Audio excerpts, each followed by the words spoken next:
భద్రాద్రి కొత్తగూడెం జిల్లా దమ్మపేటలో మంత్రి తుమ్మల పర్యటనలో ప్రోటోకాల్ వివాదం చెలరేగింది. పూసుకొండ గ్రామంలో ఎంపీ నిధులతో కేటాయిస్తూ పనులు చేస్తున్నప్పటికీ ప్రభుత్వ అధికారులు మర్యాద ఇవ్వటంలో విఫలమయ్యారని ఎంపీ రామసాయం ఆగ్రహం వ్యక్తం చేశారు. సభ వేదికపై ఏర్పాటు చేసిన ఫ్లెక్సీలో ఎంపీ ఫోటో లేకపోవడంతో వెంటనే ఫ్లెక్సీ తొలగించాలని నిర్ణయం చేస్తూ చిందులు తక్కారు.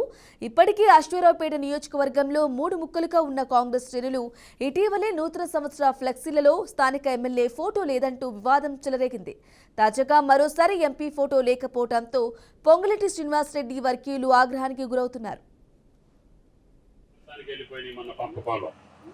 కాబట్టి మనకి అక్కడక్కడ కొంచెం ఈ జాతి మిగిలింది.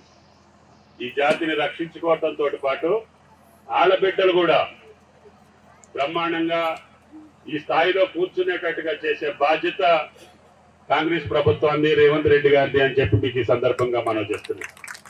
ఆయన గారు నిన్న కలెక్టర్ కాన్ఫరెన్స్ కంటే ముందే ఆదివాసీ ప్రముఖులతోటి మీటింగ్ పెట్టి ఆదివాసీకి కావాల్సినటువంటి ప్రభుత్వం చేయగలిగడానికి వెళ్ళిపోయినాయి మన పంపకంలో. కాబట్టి మనకి అక్కడక్కడ కొంచెం